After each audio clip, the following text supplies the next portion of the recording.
Okay, welcome back. We are on page 78 in the book Derech Hashem, which you have over there to your left.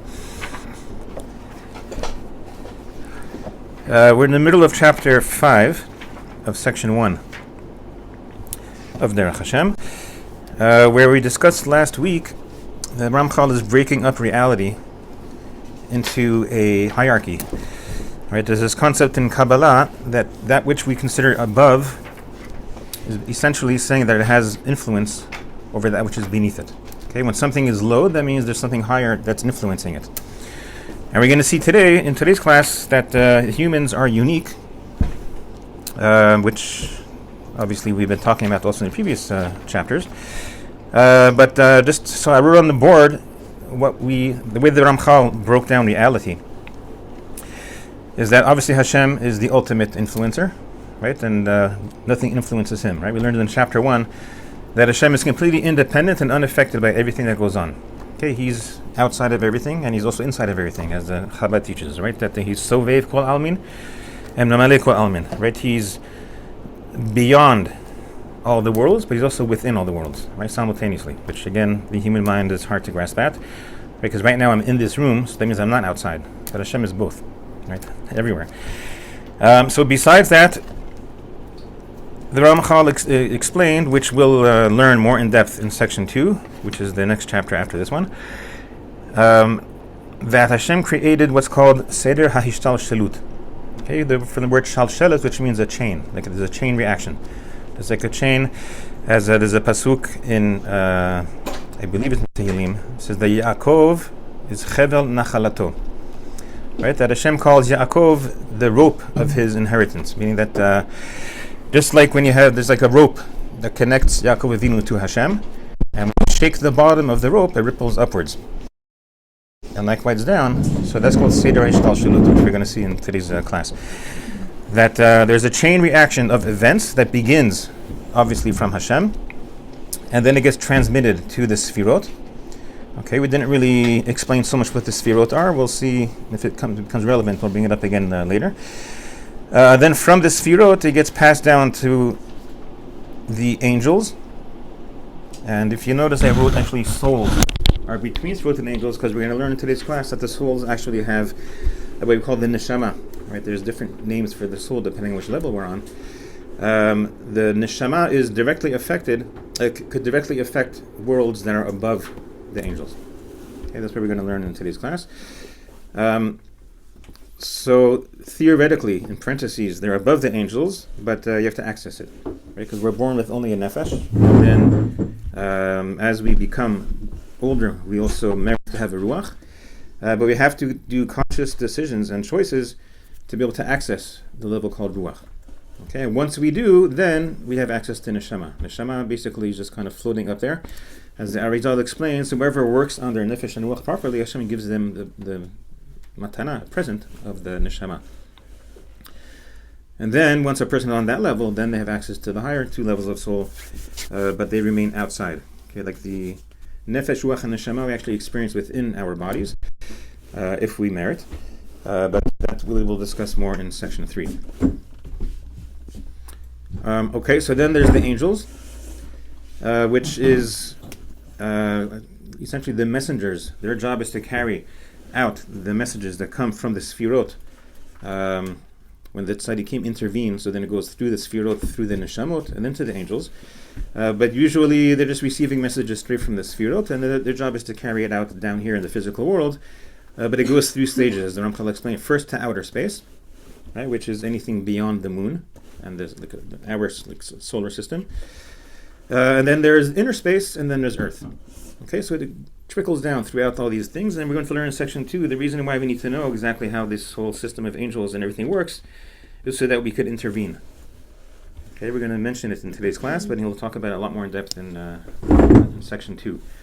Right, meaning that we actually have the ability, like especially through the teachings of the Kabbalah, to understand how the system works, so that we, through our decisions and prayers, we can make things different. Okay, we can alter things. Okay, but the Kabbalists know exactly, like at what stage For example, we mentioned in the last class that there was Rav. I forgot his name again. I mentioned last class. We could review the recordings, but no. Rav Tzion Bracha, right? Alav Shalom. Rav Tzion Bracha. There's a story about him that on Rosh Hashanah, through his abilities, he left his body and he went to the upper courts to see what was going to happen in the coming Jewish year, and he was able to cause a change. Right. So there's once you know the system of how things flow down, you could also go back up through it. All right, so that's more or less a summary of last week's class, and today we're going to start on the bottom of page 78, paragraph 4. Okay, let me way bottom. Okay, so once you have this root understanding of how things flow down, that it starts from, actually one more point that we didn't read together, paragraph 3, because I just basically gave it over. But something just to remind us, we mentioned in last week's class that everything that we experience here on earth is simply a photocopy of what's happening in the upper worlds.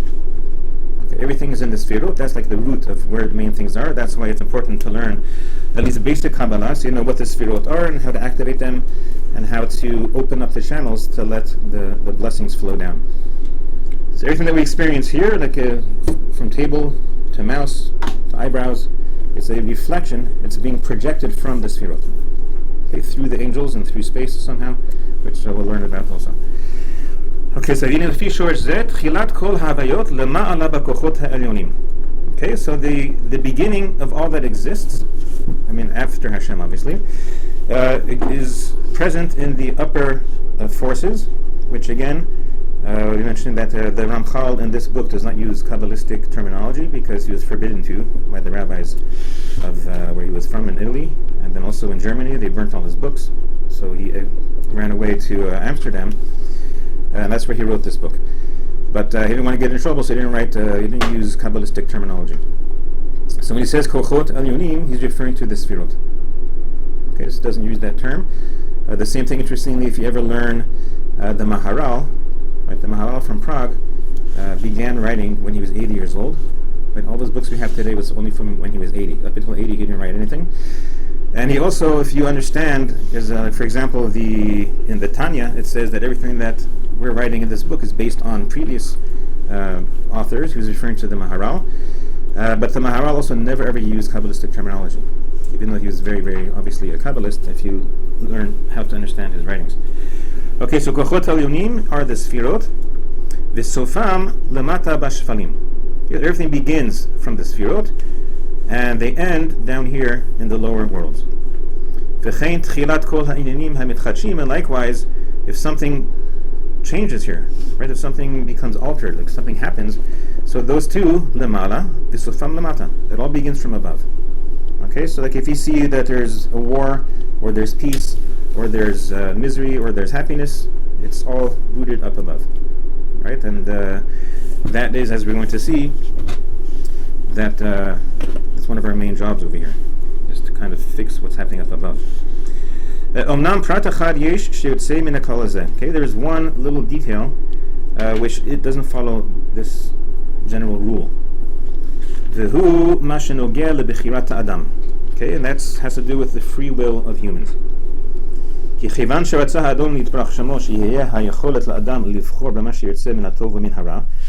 since Hashem desired that we should have the ability to choose between focusing on ourselves or focusing on the bigger picture, right, which is how he uses the terms Tov and Ra. Tov means to focus on others, Ra means to focus on ourselves. So Hinei asahu bilti talui bazeh bezulato. So because of that, Hashem made us independent of this system, meaning that we are not, as he mentions later, that the animals, for example, have no effect on the universe. Okay, they are simply affected. Likewise, the stones, the stars, like they are being affected by others.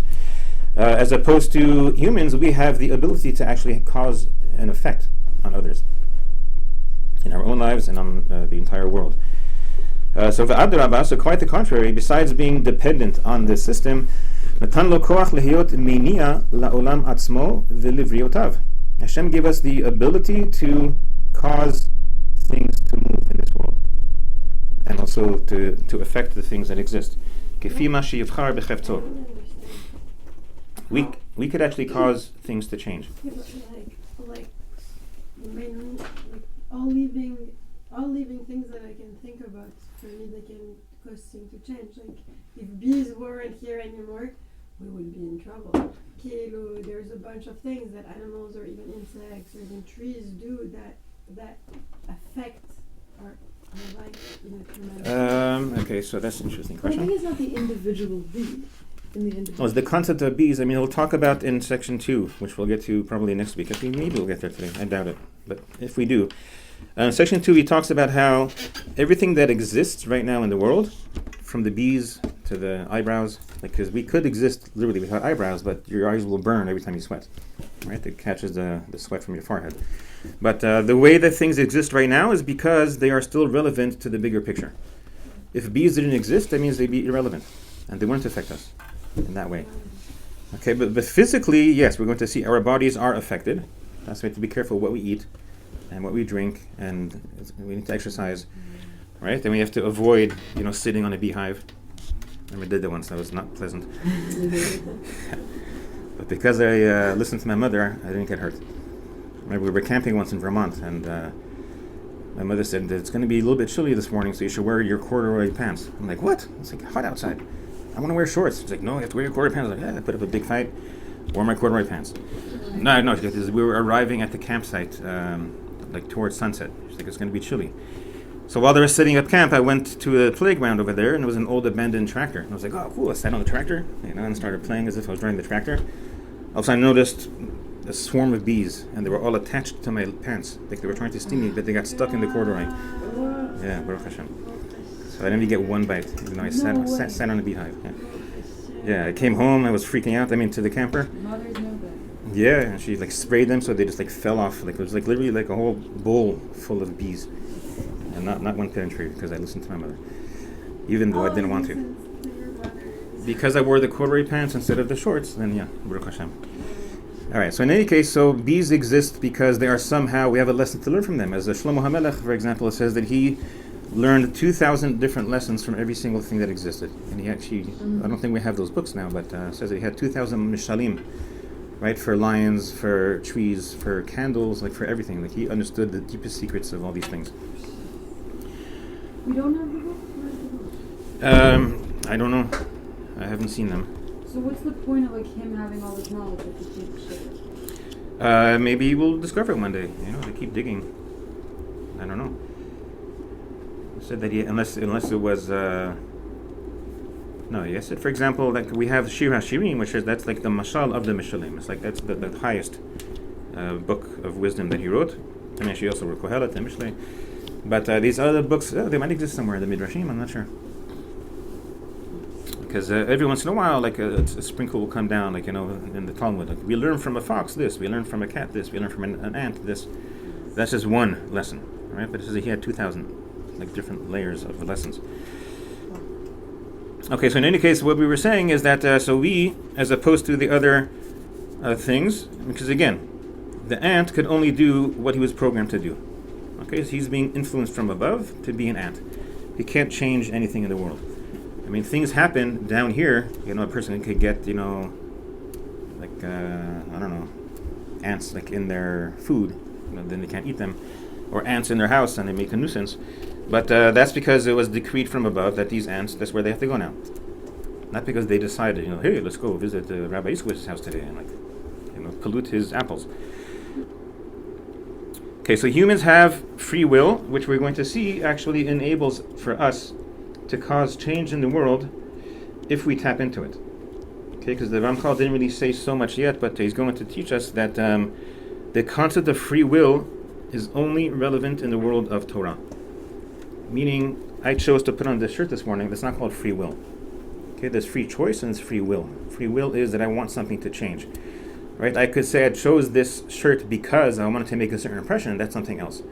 But usually it's just a matter of preference based on past experiences. For example, do you prefer chocolate or vanilla ice cream? Right? Or pistachio or raspberry?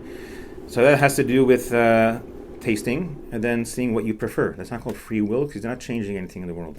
Okay, whether I eat breakfast at 6 in the morning or at noon, it's not going to alter world peace. Okay, that's just making a choice. But if I choose to avoid eating bacon for breakfast, so that does cause a change. Okay, so Ramchal says that the concept of free will is only in relation to the mitzvot. Says otherwise you're just like an animal going around back then, living according to instinct. You do what you did yesterday because that's what you like to do. You eat the same thing every day. There's people that literally are just going through the motions. I heard that it's the only choice they are making is to choose to believe in Hashem, because even mitzvot and even davening for some people that becomes their habit. Yes, I Selective Shirimi says you have to be careful to make sure that even your mitzvot aren't habits.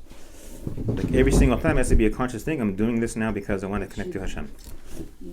Okay, or I want Hashem's radiance to shine through me. I want to become a kli that allows for the light of Hashem to spread out into the world. And when we do it, for example, children are trained, so to speak, to perform the mitzvot. That's called chinuch. Chinuch means to point them in a certain direction, to guide them. But then when they become bar mitzvah or bat mitzvah, they need to actually do it consciously. Not just because that's the habit that they were raised to do. Like a child wakes up in the morning, puts on tefillin, whatever he eats, he says Birkat HaMazon. It's about to be Shabbos, you light the candles. We have to actually pause and think, I'm doing this now to connect to Hashem.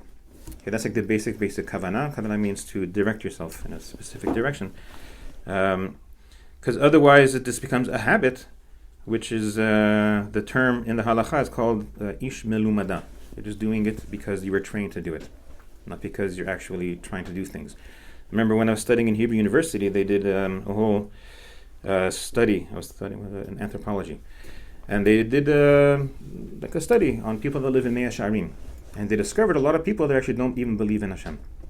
Right? That they're simply doing things and dressing in a certain way because that's the way they were raised.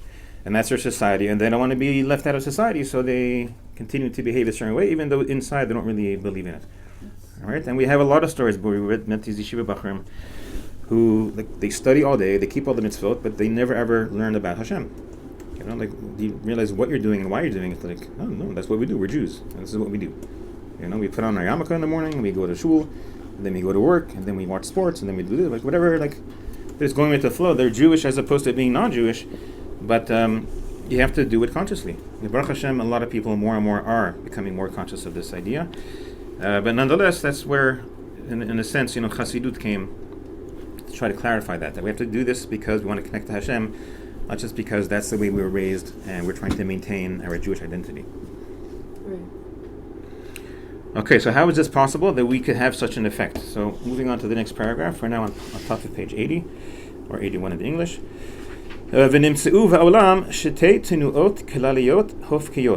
Okay, there are two opposite movements happening in the universe. Hachat tiv'it muchrachat, v'ashniya b'chiriyit. On the one hand, we have nature, which we cannot alter. Okay, you can't all of a sudden. Hashem obviously could, and the tzaddikim sometimes also. But a famous story about where Yehoshua, right, made the sun pause so you can finish the battle before it turned dark. Mm-hmm. But usually, nature doesn't change. And we're reading in this week's parsha, that Hashem caused the splitting of the sea. Actually, the Malbim points out that it was because of the bones of Yosef that they merited for the sea to split. And otherwise, it wouldn't have split for them.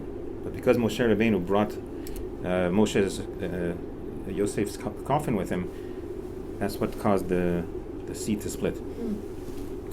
But in any case, there's nature and then there's free will. Hachat milamala lamata. So the natural flow is, like we said, we wrote on the board, that it starts from the sefirot and it flows down, right? And it just keeps flowing like a waterfall. Vashniya milamata lamala. But there is an opposing force that we can actually make things flow up. Hamuchrachat hi hatnu'a shemitno'im hashafamim mehakochot elunim. Okay, so what we call the absolute natural flow is the things that we saw before, that things move here because they're being influenced and affected from above.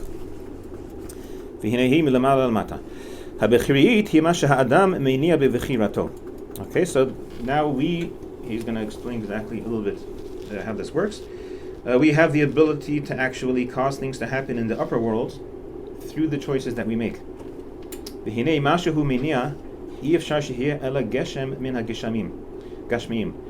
Okay, but we have to realize that we can only affect things here in the physical world.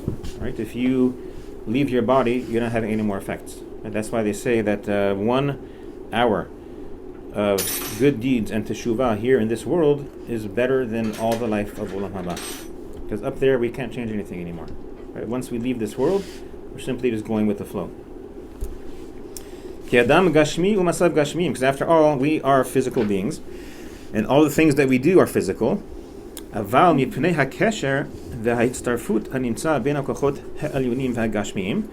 because there is this system that connects everything from above down to here below, so okay,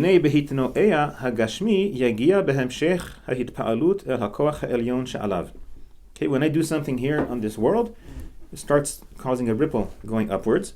So the origin is from below and it goes upwards.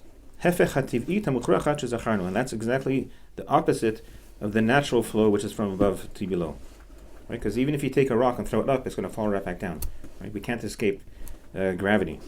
Which I remember when I was a teenager, I used to work as a bike messenger in Manhattan, and there was a bumper sticker on the back of one car, and it says that gravity doesn't exist. The world simply sucks.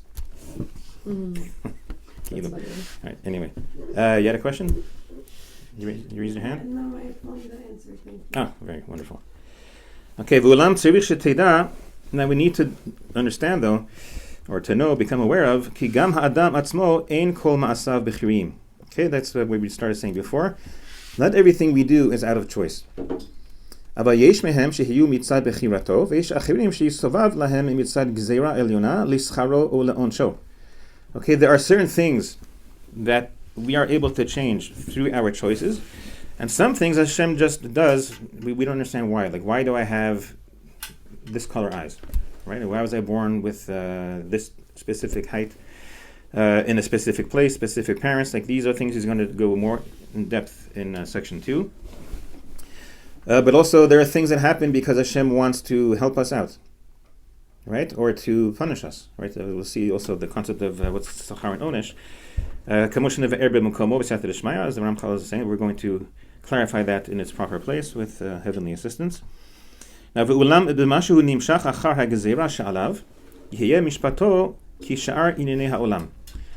when Hashem has a decree upon us, so that then it flows down again from above to below.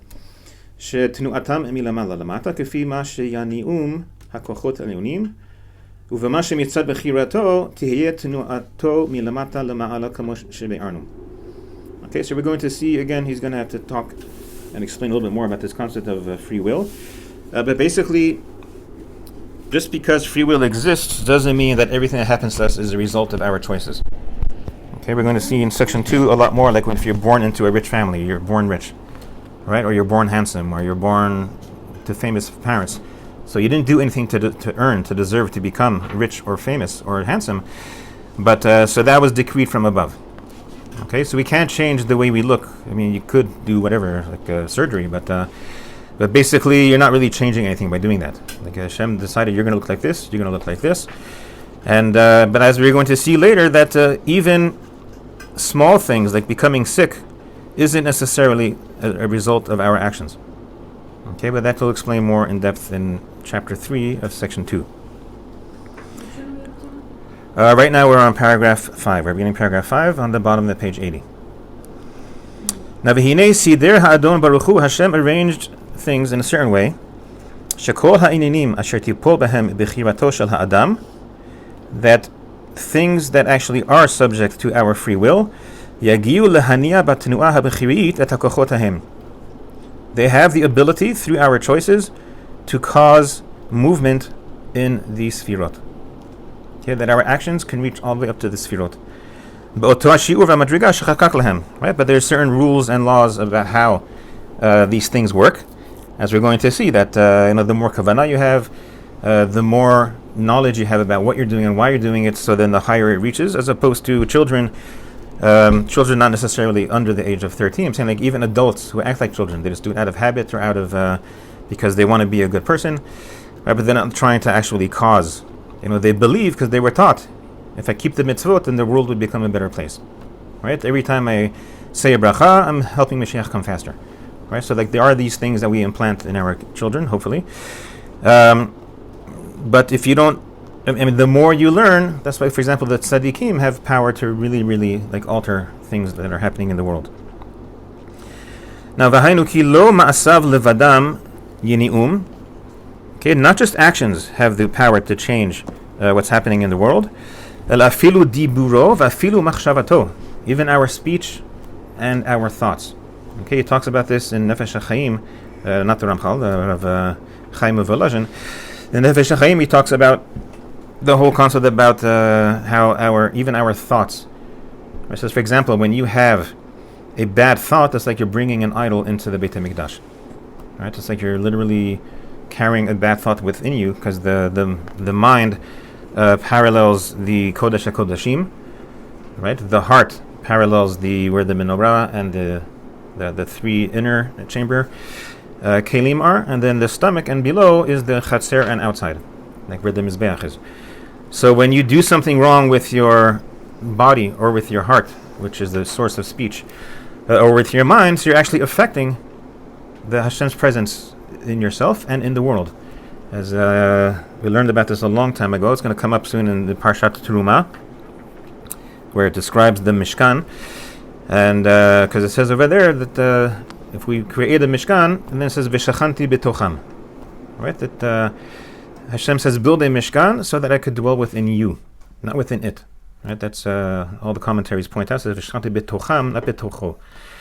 That so the Malbim has a whole really deep description over there, an explanation about how the Mishkan that we were asked to build in the desert, and then later the Beit HaMikdash that Shlomo HaMelech built, parallels the human body and its access to the soul through the different kelim, the different vessels that were in the Beit HaMikdash. What's the name of the book? It's actually in his commentary on the Chumash. Yeah, the Malbim on the Chumash. Right, and specifically in the book of in Truma and Tetzaveh. Right, Tetzaveh describes more the specific clothing of the Kohanim and the Kohen Gadol, of what that symbolizes, and it's amazing within itself. Okay, so again, our actions, our speech, and our thoughts have a direct effect on the Sfirot. אך שיעור התנועה ומדרגתה לא יהיה אלא באותו הגבול שגזרה והגבילה החוכמה העליונה. Okay, but only Hashem knows. I mean, the Kabbalists do have a little bit of insight to the degree of how much effect it has and what the effect is. Now, ve'omnam, achar hatnuah habechiriyit. Okay, so basically, when we perform a mitzvah, it's just as if we're throwing something up. Right, we're throwing something upwards towards the Sfirot. And then, timashech bekoach tnu'ah muchrachat, it will then cause something to come down. Okay, because all that goes up, what goes up must come down. Right? So too, when we cause a change in the Sfirot, it also then will cause a change down here in this world, because everything that happens here is from them. Ki chevan shehitnu'ah hakochot ha'elyonim mitzad ha'adam, when humans cause the upper Sfirot to move, hine yachzeru v'no'a'u so then it changes what will come back down, right? According to the system. Now, okay, obviously there are a lot of details and all of the laws of how this works. Okay, because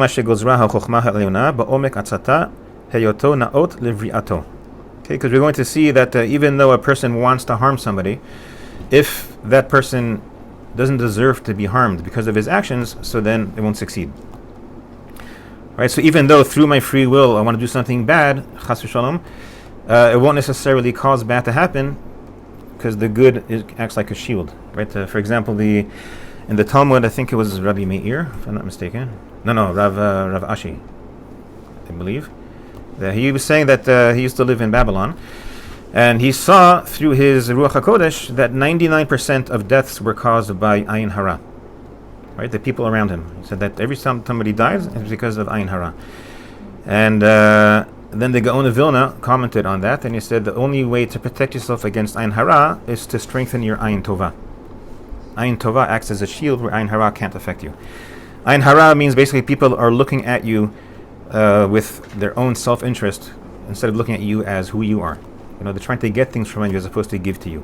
Ayin Tova means I'm always looking to share. Right? I look at you, and I'm looking to see how can I help. What is missing, as opposed to Ayin Hara means I'm judging you all the time and I'm taking advantage of you and I'm trying to figure out how I can cheat you and how I can, etc., etc. Okay, so again, there are many different elements that Hashem takes into consideration to see which of our actions actually causes an effect and which ones don't. Also, there are a whole bunch of rules of how high our actions could go, or if they get prevented. Right? For example, all the laws of purity, right? To make sure that we're tahor, right? Because if a person is impure, they don't have access to the Beit HaMikdash. Right? And it says that all of the prayers, no matter where you are, flow up to Shamayim through the Beit HaMikdash. That's why you always face the Beit HaMikdash, no matter where you are in the world. When you're praying, you face Yerushalayim. And if you're living in Israel, right? I remember growing up, usually I was always to the west of Israel, so we always face Mizrach. Like it's called, you always face the east. And then when we come here, suddenly you're like, oh, now I have to face north. Right? So it was very confusing when I first came here until I understood that it's not just like, because they have like these in Judaic stores, you could buy like a nice big sign that says Mizrach on it, right? That you put on the wall to remind you which direction to pray. Right? But if you're living in the eastern countries, they have to face west. If you're living to the north, and within Israel also, like all of Israel faces the Beit HaMikdash. And what's interesting is if you ever noticed that the Kohanim, when they bless us in Shul, they turn their back on Yerushalayim, and they let the blessings of Yerushalayim flow through them into the community. Right? They're receiving the blessings from behind, flowing through their hands into the community. But so all the blessings come from the Beit HaMikdash, and all the prayers go there. So that's why, for example, the Hasidim, at least amongst the men, they have a minhag to go to the mikveh every morning before prayer to make sure that there's no impurities interfering with their prayers, so they could go through the Beit HaMikdash to have an effect. Okay, so where were we? Yes. Okay, so again, there are different laws and systems. Whether you're talking about the arrival, so to speak, of the ability of our actions to cause an effect in the upper spheres.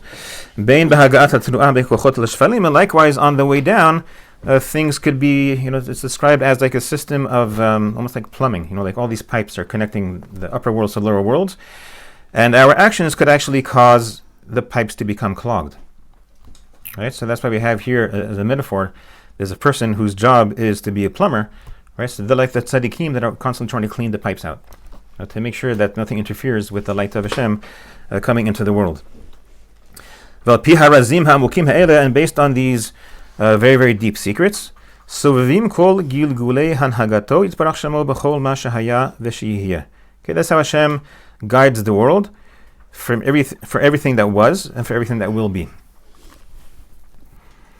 Okay, now moving on to paragraph 7, we have to understand a little bit more. He has a whole book actually dedicated to this paragraph, to understand what is the source of evil then, right? Because the whole discussion between Moshe and Paro was that Paro believed that there were two gods, right? There's the God of evil and the God of good.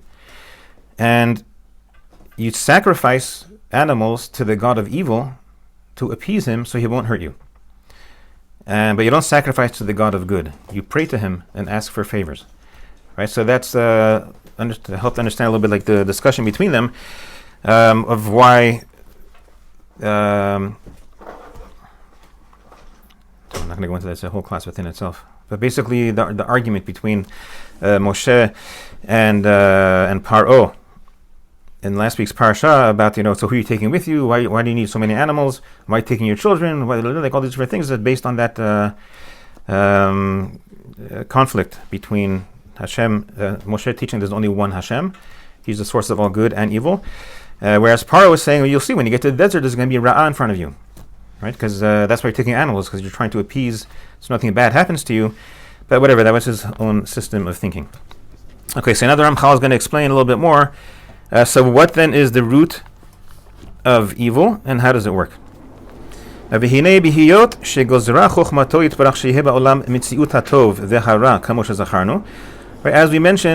the potential of the existence of Tov and Ra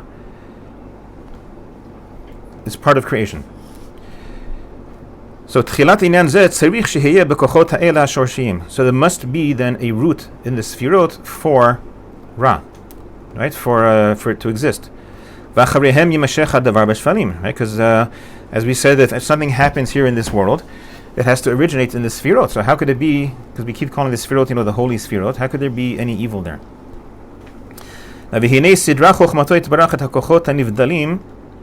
שורשי הנבראים שזכרנו, בסדר ובתכונה, שיפול בהם כפי מה ששייך בהם תיקון וקלקול. Okay, when Hashem created the Sefirot, He made them in a specific order and a system that allows for them to operate in two different modes. One's called Tikkun, one's called Kilkul. Okay, Tikkun means that it's correct, it's fixed, it's corrected. Kilkul means that there's some kind of defect. V'hainu, sheyimetzeh behem matzav tov v'lo tov. Okay, notice he doesn't use the word ra. So that means the Sfirot could either operate in a mode called tov, which means that they're sharing with others, which means that they're influencing the world properly. There's also something called lo tov, where the tov doesn't arrive here. V'amitat tov hamatzav yihiyeh shehiyu b'hachana le'or ba'or panav yitbarach v'ya'ir lahem. Okay, so the condition called Tov means that they're prepared and ready to shine Hashem's light down into this world. The opposite status is Shetechzar mehem hachana hazot.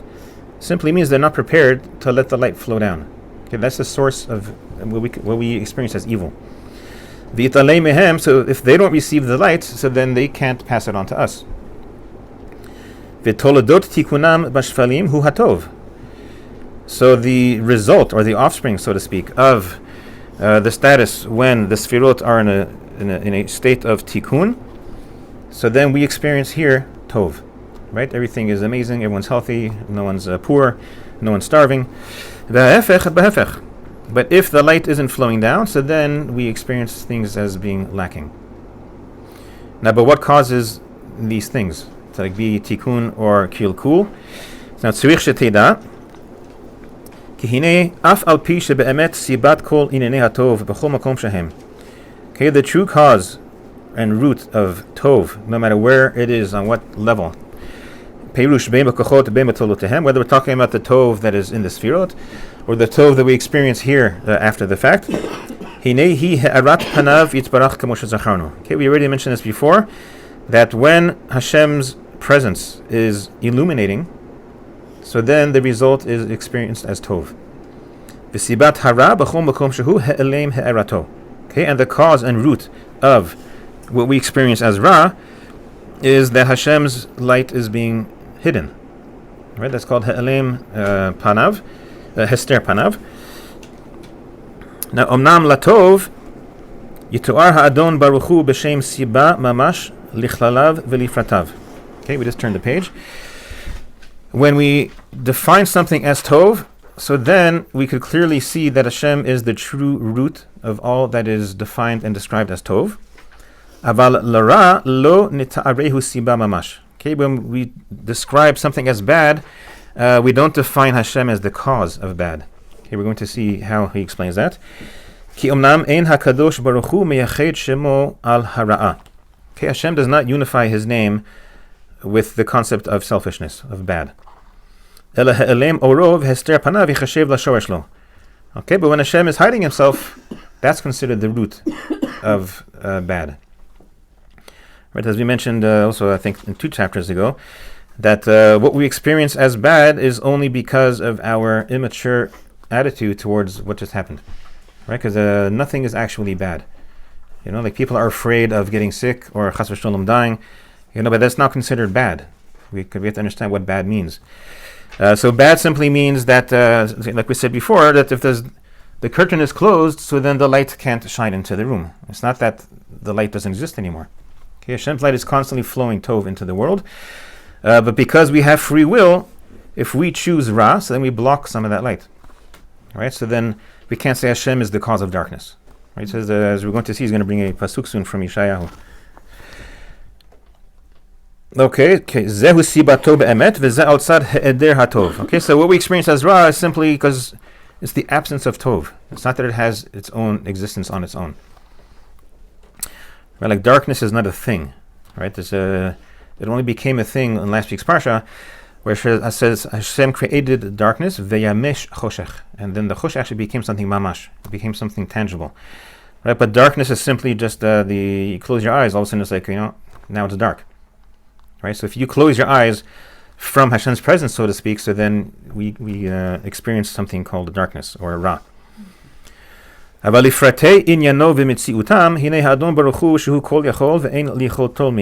there's nothing that prevents Hashem from doing whatever He wants to do. And He's not limited in any way. So, bara shoresh umakor prati b'chuvan bo hatachlit hazeh shel hotza'at pratei inenei hara. So He created a root and a source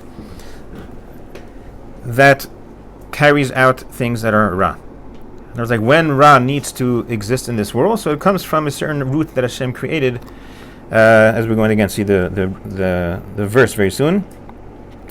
This is all kefima sheshiara chochma ha'elyona hayoto mitzarech lamatzav hanirtzeh ba'adam uva'olam.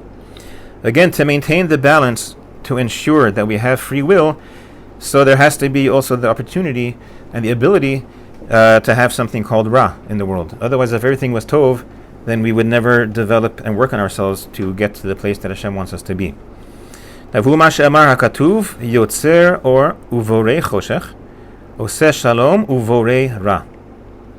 Okay, Hashem takes the light that already exists and He gives it a different form. Okay, there's different form. Yotzer means to give it form. He gives form to the light which always existed, even before creation. But then He creates choshech. Right, choshech has to be created because it doesn't really exist. Right, to create something out of nothing. Oseh shalom, He brings about peace. Uvorei ra. So you see, regarding choshech and ra, He uses the term borei, which means to create something out of nothing. Right?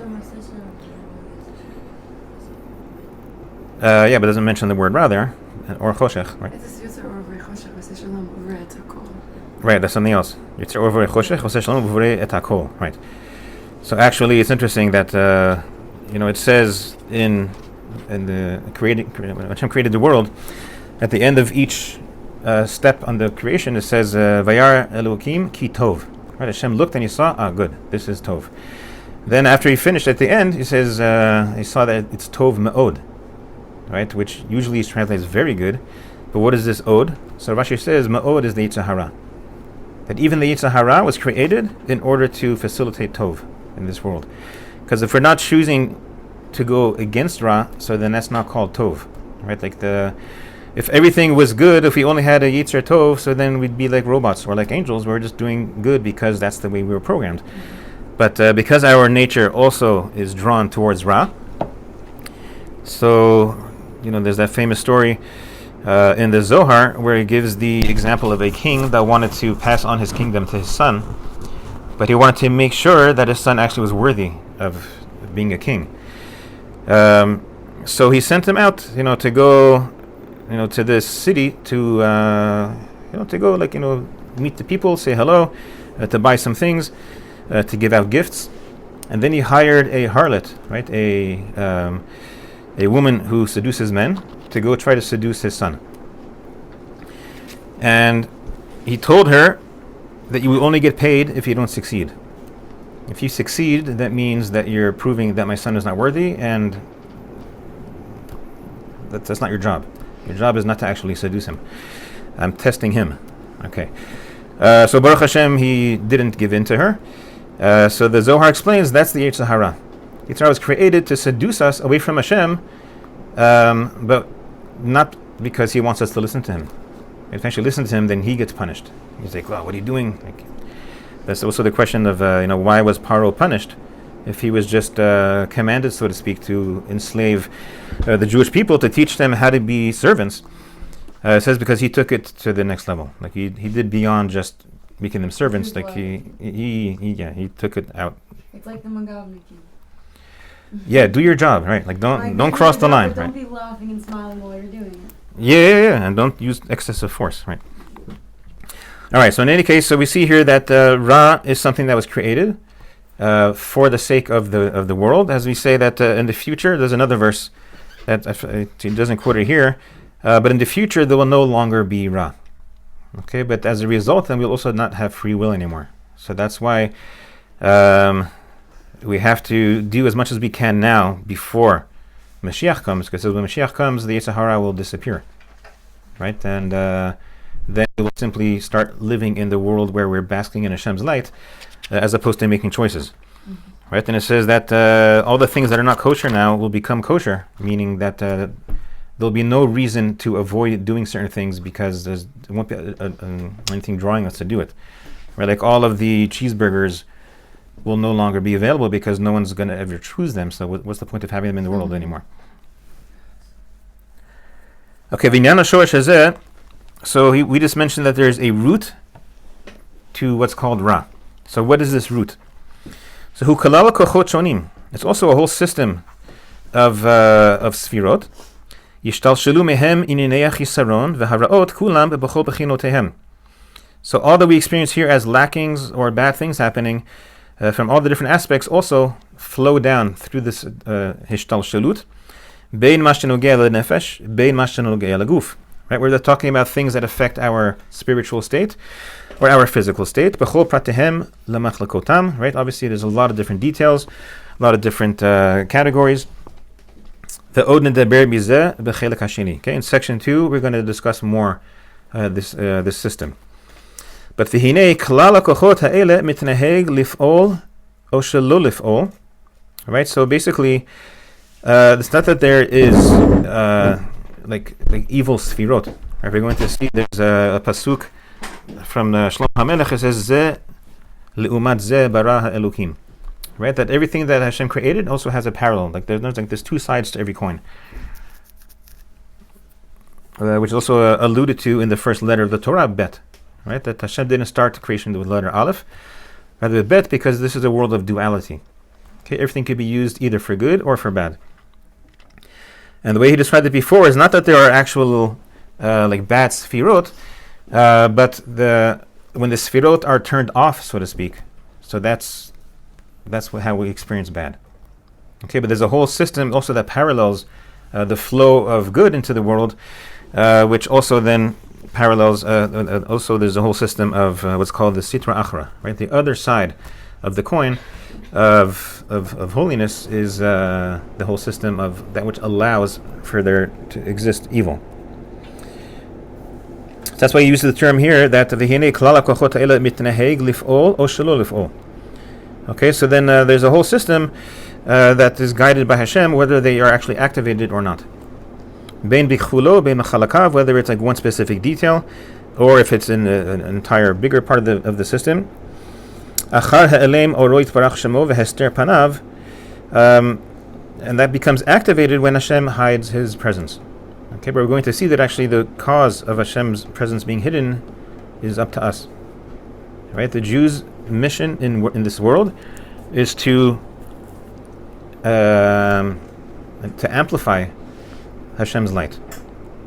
Right, that's why there's this term that was created called that we are supposed to be the light unto the nations, but the light of Hashem. Like our job is to make sure the light of Hashem flows out through us onto the nations, and if not, we do something that doesn't fit into the system of good. So then that's called a chilul Hashem. Right, that we make Hashem's presence hollow, right, from the word halal, right, that people don't take it seriously, it becomes like empty. Because to the degree that Hashem's presence is being hidden. כך בשיעור זה תינתן שליטה וממשלה אל כלל הכוחות האלה, או אל החלקים ממנו שיפעלו. Okay, so Hashem gives permission that when His presence is hidden, then this other system is allowed to operate. והנה בהתגבר הכוחות האלה ובמושלם. So if these forces are given more strength, right, they become more amplified, then יכחש כוח הטוב ויתקלקל מצב הכוחות שורשי הנבראים שזכרנו. So then the power of Tov will become weakened. And it will affect the roots of where the Tov originates from. ויתחלשו הם וענפיהם. So then the experience of Tov will become weakened, and all that which is supposed to branch out from Tov will also become weakened. As it says that, that's why people, they start to hate the Jews. For example, there's I believe it's the Maharal, if I'm not mistaken. He explains it's brought down in a weird thing. It says that there's a halacha that Esav sonei Israel. Okay, there's a halacha which we learn that Esav, no matter what, will always hate his brother Yaakov, which then became Israel. And no matter what happens, that will never change. It's called a halacha. It's like written in the way that the world is going. And it explains there that the root of anti-Semitism, so to speak, of this hatred, is only present if the Jews aren't fulfilling their mission. If we were fulfilling our mission, then they would actually love us and be happy because all of their blessing comes through us. So subconsciously, they can't explain why they're doing this, but when people are threatening the Jewish people, it's because their soul, so to speak, is pushing them to try to push us to fulfill our mission. Just be Jews so that we don't have to attack you. But then there's this concept also that we learned in last week's parasha, that once the destructive force is given permission to come into the world, it doesn't differentiate between a tzaddik and a rasha. Right? That's why, during the Holocaust, Chas v'shalom, or even now, just because someone is a tzaddik, and connecting to Hashem, doesn't protect him from certain types of harm if it's already unleashed in the world. But our job is if we subjugate these forces of Ra, meaning we keep turning Ra away, we don't give in to our selfish urges, or to treat people only because of looking after ourselves, then tinatel mehem ashlita v'pe'ula, and then yigbar hatov. Okay, so then their ability to have any kind of control or even an activity will be taken away from them, and Tov will become stronger. V'tukunu shorshei hanivraim, and that will cause a tikkun in the roots of creation, meaning in the sfirot. V'yityatzavu b'matzav hatov, and then they could actually start to carry out their mission of spreading Tov. V'itchazku hem v'anfehem. Okay, again, he's going to talk about this a lot more in section 2. Ve'ulam kol ma shezacharnu mininei hatov v'hara u'melchemet hasechel v'alchomer. All that we mentioned so far since the beginning of the past couple of chapters, that there's Tov and Ra, and there's a constant battle between our intellect and our physical side. V'chol inyanei tikkun v'kilkul, and this whole thing about tikkun means that things are aligned in the way that they're meant to be. Kilkul means that there's something crooked, that it's not the light isn't able to flow down properly. But still, we have to realize that shoresh kol ha'inyanim kulam, the root of all of these things, heim hitgabarut hakochot ha'ele vehegia inyanam v'toldatam b'nivraim, b'shoreshim o ba'anafim, o hachna'atam uvitul pu'ulatam, v'hasir inyanam v'toldatam min hanivraim, shoreshim v'anafim. Again, so the whole process, again, is described there's like a system, because the system itself doesn't have free will. The Sefirah can't decide, I don't want to be chesed today. I'm not going to share, with the people. Or Gvura decides, I'm going to be the only one that really has influence today, and I'm going to go and destroy everybody. Right? So they are simply a program that Hashem created, and they operate according to a system. And that's what the Kabbalah actually comes to teach. Right? The Kabbalah teaches us how to realign, which is called tikkun. Right? When people say tikkun olam, right? So there's very different meanings of what people think that means. Right? It doesn't mean save the whales, or protect the trees, or stop eating animals. There's all these different things that people assume is tikkun olam somehow. But the word for the word tikkun literally means to fix something so that it could function the way it was supposed to function. Right? If I have, for example, a glass, a cup, right, and it broke, so now it's called mikul kal. It can't fulfill its function. Its function is to hold liquid. So I could use glue and put it together, so now I did tikkun. So tikkun is only a process that allows the world to actually fulfill its function. Okay, so tikkun olam is to create enough consciousness in this world so that Hashem's light could actually shine in it, so that Hashem's mission for us could actually be fulfilled. And kilkul means that we're not letting it happen. Also, if it comes to this, it's a double kal. Kal means to take something lightly. You don't take it seriously. Right? Kal means it has no substance. It doesn't have any weight.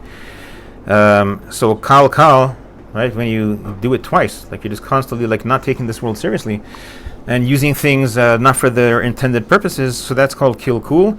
And as a result, the sefirot can't function the way Hashem programmed them to, because they're not aligned. Like there's, as we're going to see in section 4, well, I'll mention it because I don't think we'll get to section 4 on time, that the entire service of the Kohanim in the Beit HaMikdash was to make sure that all of the channels were aligned properly, so that the light of Hashem could shine down into the world. That was the function of the job of the Kohanim in the Beit HaMikdash. And the Leviim, literally the word Levi means to accompany, right? To accompany that service is through music. Okay, that was the job, to play music, to make the right mood and environment, so that people could do their job and bring light into the world. Okay, so we finished the paragraph, Baruch Hashem, and we will continue next week to finish section 1 and move into section 2, which is an exciting one. Actually, they're all exciting, but all right, very good. And we actually finished on time. It's 10 o'clock. Thank you. Okay, you're welcome. I wanted to